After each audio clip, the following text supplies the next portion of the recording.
Okay, so we are continuing to work on By Annie's Treasures and Trinkets, and in this video we're going to make the flaps and the pods. So first off, we're going to be working on flap A, and the steps I show you for that can be used to make flaps B and C. Flap A is the bigger one that goes right in the front of the bag. So for this, you're going to need your quilted fabric for flap A, and your quilted fabric for flaps B and C. And you will need your zippers,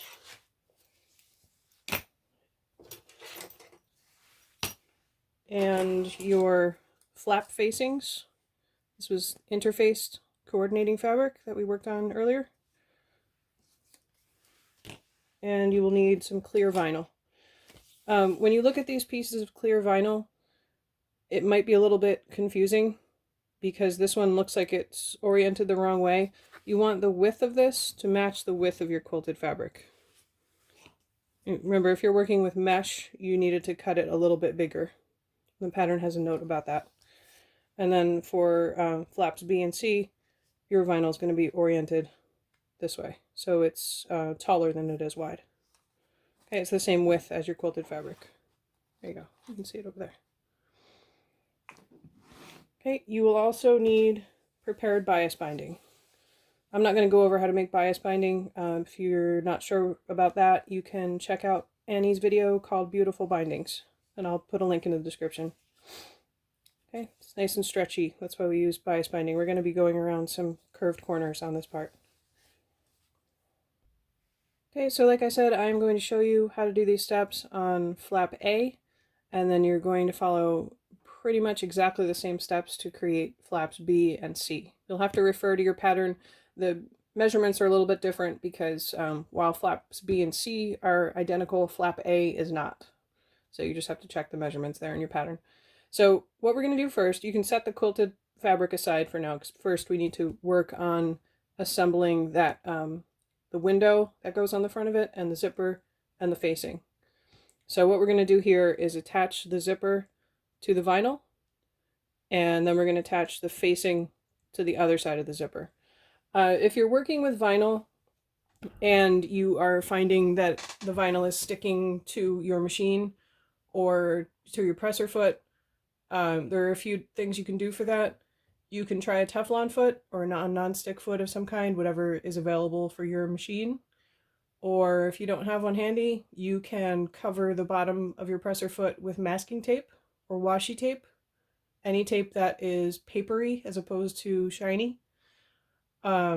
If you find that the vinyl is sticking to your machine bed, what I do to avoid that is I leave this paper on the back.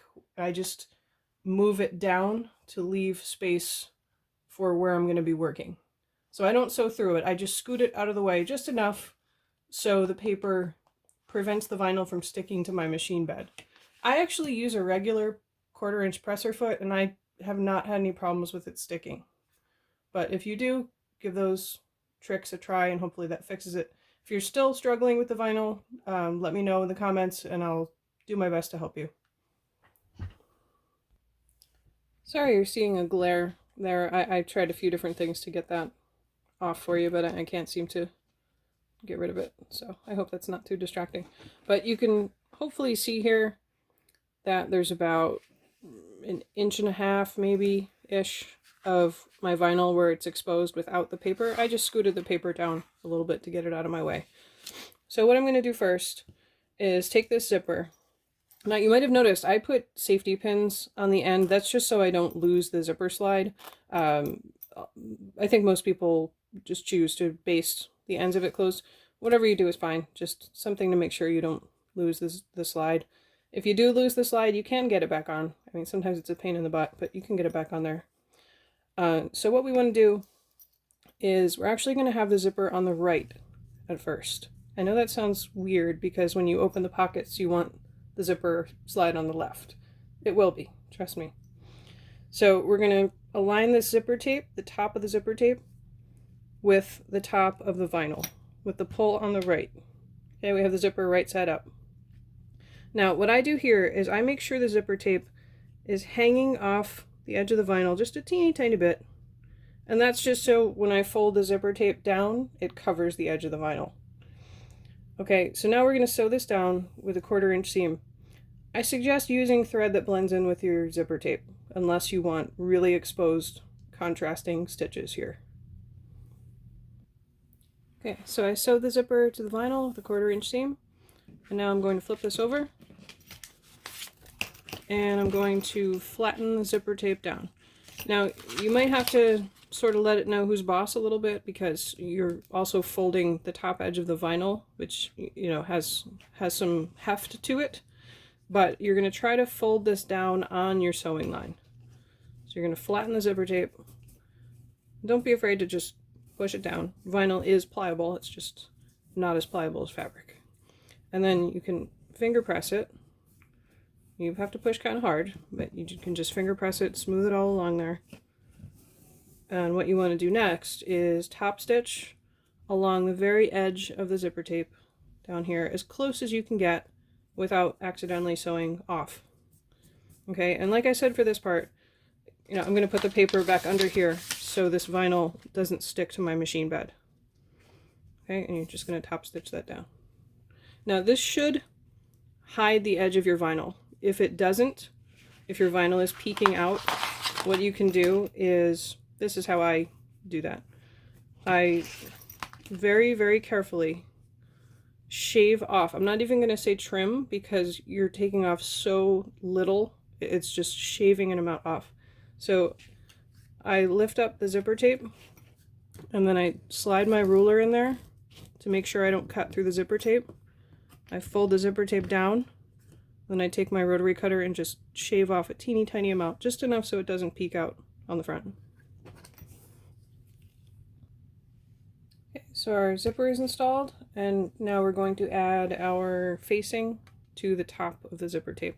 So this is a piece of coordinating fabric that we fused interfacing to, and we're going to make sure we line the edges of this facing up with the edges of the vinyl, and then we're going to match the top raw edge here. We have this face down. We're going to match it up with the top of the zipper tape. Okay, make sure these edges are nicely aligned, and then over here what I do is I don't line the raw edges up here exactly. I have the zipper peeking out from underneath this piece of facing. Okay, just a little tiny bit, and that's just so when I flatten the zipper tape on the other side, I don't have any of this raw edge showing. Okay, so we're going to sew that down with a 1/4 inch seam. When you figure out where the 1/4 inch is, you are measuring from the zipper tape, not from the facing. Okay, so I sewed that down with a 1/4 inch seam. Now I'm going to fold this up on that line of stitching and finger press it. Okay, and then turn this whole thing over. And once again, we're going to top stitch along the very, very edge of the zipper tape, as close as you can get without sewing off of it. And keep in mind that your bobbin thread is going to be forming the top stitching on the front of your facing. Okay, now in your pattern at the very top of page 5, it tells you to trim the facing down. I'm not going to give you the measurement, obviously. You have to look at your pattern and just trim that down before we go on to the next step. Okay, so this part of flap A is done, and you can set it aside for a moment. So now you need your flap A quilted fabric, and again on page 5 of the pattern it has you make some markings on here. Now for this part you can decide which fabric you want showing through that window, the vinyl or mesh. If you want your main fabric to show, or your lining fabric, or whatever you want showing, you want that face up right now. So you need to make some markings on here. Now these markings are not going to get removed because they're going to be under vinyl that is sewn down, and you won't be able to get to them to erase it if it's chalk, or to iron it off if you're using a friction pen. So try to figure out what you can use that you're okay with leaving there. I'm going to be using an air erase pen. I'm hoping it shows up in this fabric. I don't know if it will. I'm going to give it a go. I think the pattern says to just very, very lightly mark with a mechanical pencil, and hopefully your stitching will cover the lines that you make. So I'm going to make those markings and I'll be right back. Okay, so I have those markings made, and now we need to bring back that vinyl or mesh window assembly. And we're going to align it with the top and sides of our quilted fabric. And you can use Wonder Clips here to hold this down, or you can use Sew Tight magnets. Those are really great when you're working with vinyl. Anywhere you can't pin, Sew Tights are wonderful. You're going to make sure that stays nice and aligned and smooth down, and then you're going to sew starting here. You're going to sew 1/8 of an inch from the edge across here, down here, across the bottom, and back up. Make sure you move your zipper slide out of the way before you sew across the zipper, and go right back to where you started. Okay, so once you have that sewn together on all 4 sides, the next thing you need to do is sew across that horizontal line that you drew here. This line is a fold line, so this just makes it easier when you open this flap. That will fold right at the height of the bag, so it makes it open really nicely and stay open. Okay, you're going to fold, you're going to sew on the fold line, and then you're going to sew 1/8 of an inch inside those 2 slanted lines. Okay, next we can trim away any excess zipper tape, any vinyl that's hanging over, especially at the bottom. You're probably going to have a little bit hanging over. Just trim that even with your quilted fabric. And then you want to cut away the bottom corners right on the lines that you drew, these 2 diagonal lines. You're going to trim right on the line.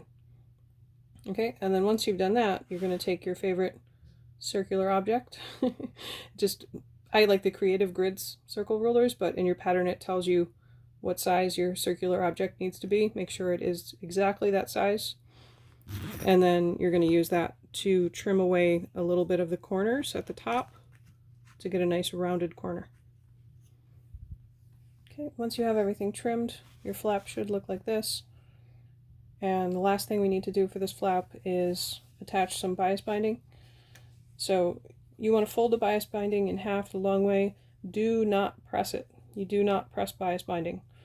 But you want to fold it in half, and then I suggest pinning it every few inches. I dislike pins very, very much, but that's one of the very few times that I will use them, is to hold my bias binding in place. So when you apply the bias binding, actually let me give you one little thing I found from when I made this bag previously. These 2 corners right here, I find them to be a little tiny bit sharp. They're pokey, the vinyl. If you used mesh, you can disregard this little tidbit. What I do is I just barely clip away a little teeny tiny bit of that corner, just so it's not sharp. The first time I made this bag, I left it as it was, and I was a little bit afraid it was going to poke through my fabric on the binding. So I just very carefully, see, it's just a teeny tiny amount, just to make it not as sharp. Okay, and then when you apply your binding, you're going to match up the raw edge of the binding with the raw edge of this, and you're going to, the bottom of this does not get binding applied to it. So you start here, go up this little angled corner here, up here, around the curve, back down, and stop here. Do not put binding on the bottom. Now, if you machine sew the binding on both sides, you want to apply the binding on the back and then bring it around to the front and top stitch it down. If you are like me and you hand sew the second side, you want to apply the binding to the front first. So you're not trying to hand sew through vinyl. That's not fun. I've tried it. I don't recommend it. So you're going to machine sew to this side and then bring it around to the back to hand sew it down. Okay, so I'm going to go apply my binding off camera, and then I'll come back in another video to show you how to make those pods that go inside. I realized that I have a bit of a mini TED Talk on the pods. Don't be scared. They come out fine. It's just, there's a little something, a tiny bit fiddly about those that I want to put in a separate video so I have time to explain. Okay? I'll see you then. Bye-bye.